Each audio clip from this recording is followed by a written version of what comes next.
What happens when a 40-year-old retired man who smokes cigars, drinks whiskey, and treats gambling like a professional sport decides to return to the NBA? Disaster, right? Not if that man is Michael Jordan.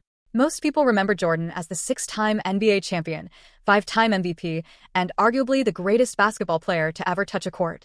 But fewer remember his final chapter, a comeback that most critics dismissed before it even began. And yet, he humbled the entire NBA once again. But how did this comeback even begin? Let's rewind the tape. In 1998, Michael Jordan and the Chicago Bulls were chasing their sixth championship in just 8 seasons. The tension was high, not only because of the championship stakes, but because everyone knew this was likely the end of the dynasty. Head coach Phil Jackson was set to leave. General manager Jerry Krause had plans to rebuild. And Jordan? Well, he had said he'd only play for Jackson. So when the Bulls won in Utah, it felt like the last dance for real. And indeed, Jordan retired for a second time. The world moved on. Or at least, it tried to. But for someone like Michael Jordan, walking away wasn't so easy. Rumors started swirling again when Jordan was spotted courtside at Lakers games, now coached by Phil Jackson. Was he coming back? Fans speculated. The media buzzed. But in 2000, Jordan shocked everyone, not by returning to the court, but by stepping into the front office. He became the president of basketball operations and a minority owner for the Washington Wizards. Not as a player. Not yet. But make no mistake, he was back in the building. And even though he wasn't suiting up, Jordan's presence on the Wizards' practice court was undeniable. Players like Rip Hamilton were getting one-on-one mentoring from the GOAT himself. The fire was slowly being rekindled. Unfortunately, the Wizards were a mess. They traded veterans, lost games, only 19 wins all season, and ended up with a number 1 pick in the 2001 draft. They selected Kwame Brown, a high school phenom. But for Jordan, just watching wasn't enough. The competitor inside him started to itch. He missed the game. And just like that, the comeback was born. At nearly 40 years old, after 3 years off, Jordan wasn't just mentoring anymore. He was ready to play. September 25th, 2001. The world stops. Headlines explode. And basketball fans everywhere can't believe it. Michael Jordan is back. But this time it's different. He's 38 years old.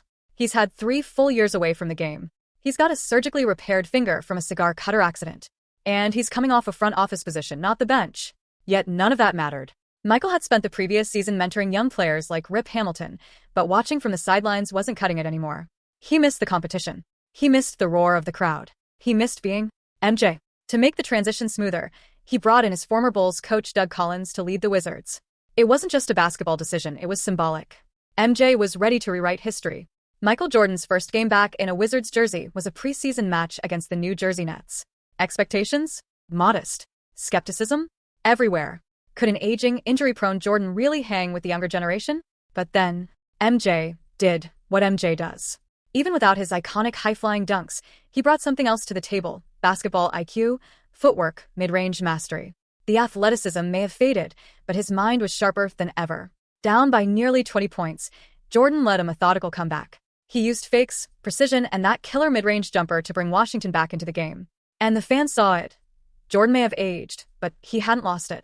His first official regular season game was at Madison Square Garden, the same arena where he'd once dropped 55 points. There, he scored his first official Wizards bucket, and more importantly, proved he could still compete. But that wasn't the only surprise. 2 nights later in Atlanta, Jordan did something that made jaws drop. He dunked. At nearly 40 years old, Jordan took off and slammed it down during live game action. That's when it hit people. This wasn't ceremonial. He was really back.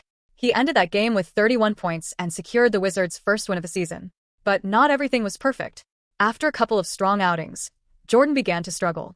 His shooting percentage dropped to 37%, and the Wizards went on a 5-game losing streak. The critics pounced. Was this a mistake? Is he ruining his legacy? Is Jordan really just a shadow of his former self? Even his fans started to wonder, had Air Jordan finally hit the ground? Then came a pivotal moment. Jordan versus the Utah Jazz, the very team he had destroyed in his last finals appearance in 1998. This game was more than just another matchup. It was symbolic, a measuring stick, a challenge, and Jordan showed up. Even with the Wizards struggling, even with his body breaking down, he dominated Utah's defense with mid-range precision, veteran footwork, and sheer willpower. But the Wizards still lost, and the losing streak stretched to 8 games, the longest of MJ's career. Doubt was everywhere. The Wizards were bottom tier. Jordan looked tired, and Washington's playoff dreams were fading. But then something clicked. Facing the reigning MVP Allen Iverson, Michael knew he had to make a statement. And he did. He dropped 30 points, led the Wizards to a win, and reminded everyone watching he wasn't just back to sell tickets. He came to win. That victory sparked a 12-game stretch where the Wizards won 10 of them, climbing to a winning record and putting themselves back into playoff contention. The comeback wasn't just alive, it was heating up. Michael Jordan, at nearly 40 years old, was carrying a franchise. He was mentoring. He was scoring. He was leading. And just when people thought they'd seen it all, MJ was about to drop one of the most unbelievable performances of his entire career. Stay tuned for Section 3, the 51-point explosion and the fight for playoff glory. Michael Jordan had returned. He was leading a team of young, inexperienced players. And for a moment, he'd started to make believers out of doubters. But now, he was about to do something no one expected. Something legendary. It's late December, and the Wizards are taking on the Indiana Pacers. Jordan is coming off the worst performance of his career, a humiliating 6-point outing. The whispers start again. Is this the end? Has Father Time finally caught up with him? And then it happened. That night, at nearly 39 years old, Michael Jordan dropped 51 points. Yes, you heard that right. 51. This wasn't 1993. This wasn't Game 6 in Utah. This was MJ, in a Wizards jersey, absolutely torching defenders half his age. And just 2 nights later, he did it again, dropping 45 points on the New Jersey Nets. He even scored 22 consecutive points without missing. Back-to-back masterpieces. This wasn't just a hot streak. It was a statement. I may be older, slower, and banged up, but I'm still Michael Jordan. The basketball world stood in awe. But the legend wasn't done writing chapters. In his first game back in Chicago since his 1998 retirement, MJ faced off against his old team, the Bulls. This game wasn't about revenge, it was about legacy. Not only did Jordan pass the 30,000 career points milestone, but he also delivered a masterclass in both offense and defense, reminding fans that he wasn't just a scorer. Back in 1988, Jordan had won MVP and Defensive Player of the Year in the same season. And even now, years later, his basketball IQ and strength made him a force on both ends. That night, Wizards fans and Bulls fans alike watched something special. Even in a different jersey, Jordan still commanded the game.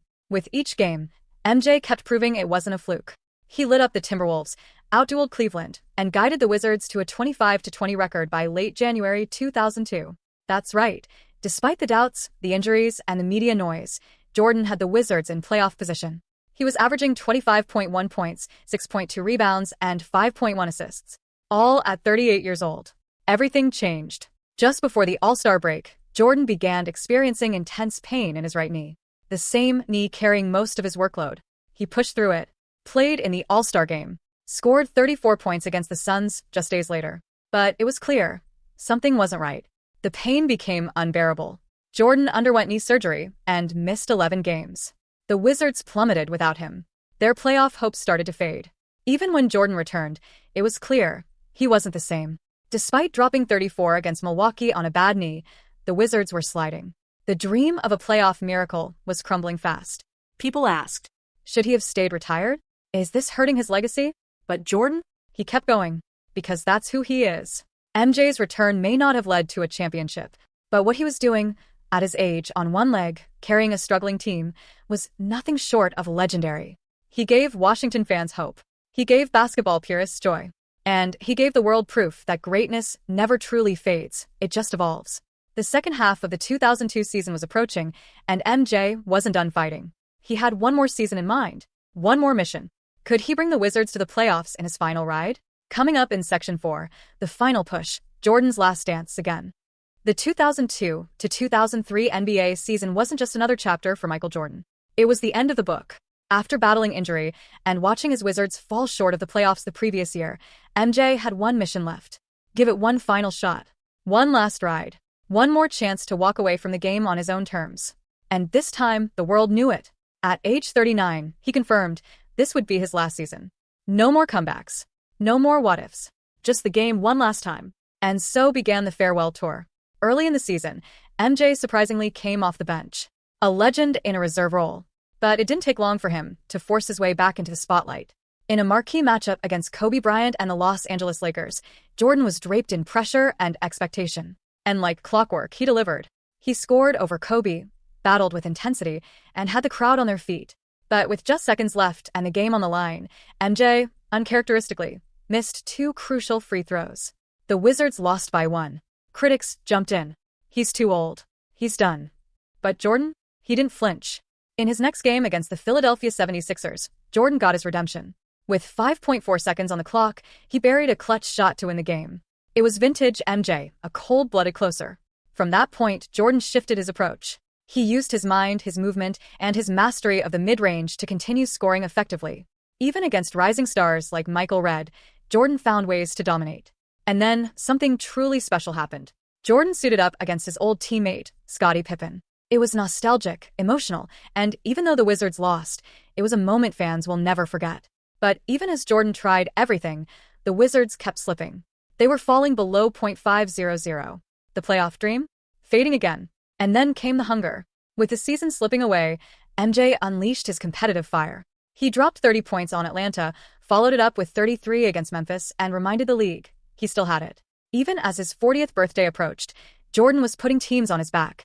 Against Indiana, in a double overtime thriller, Jordan did something no one expected. He dunked on Jermaine O'Neal, and then hit the game-winning shots in OT, finishing with 41 points. Fans were stunned. Teammates were inspired. The playoff flame was still flickering. In a symbolic moment, Grant Hill, battling his own injury demons, chose to guard his hero. Jordan dropped 32 points, essentially ending Hill's season. Even as the Wizards climbed back above .500, it was clear. They were surviving on MJ's willpower alone. At 40 years old, Jordan became the first player ever to average over 20 points at that age. He had earned his final All-Star start, thanks to Vince Carter giving up his spot. A symbolic torch passing. A night to remember. The game turned into a celebration of a legacy, mentor versus mentee. It was emotional. It was historic. But reality hit hard after the break. Jordan's body began to break down. Back spasms forced him to leave games early. Even after dropping 39 against the Knicks, the Wizards couldn't win. Despite MJ's average of 21 points, 6.7 rebounds, and 3.8 assists, Washington missed the playoffs. And so, for the third and final time, Michael Jordan said goodbye. On April 16, 2003, MJ checked out of his final game in Philadelphia. The crowd rose. Players stopped. The game paused for the GOAT. But what stung the most? After everything, Jordan was fired from his executive role by Wizards owner Abe Pollin, despite a verbal agreement to return post-retirement. Just like that, his time in DC ended. No championships. No playoff run. Just 2 years of heart, leadership, and sacrifice. But ask the fans, ask the players, ask the game of basketball itself. And the answer is clear. Michael Jordan didn't just come back to play. He came back to inspire. And at 40 years old, on one leg, carrying a franchise, he humbled the entire NBA. One final time.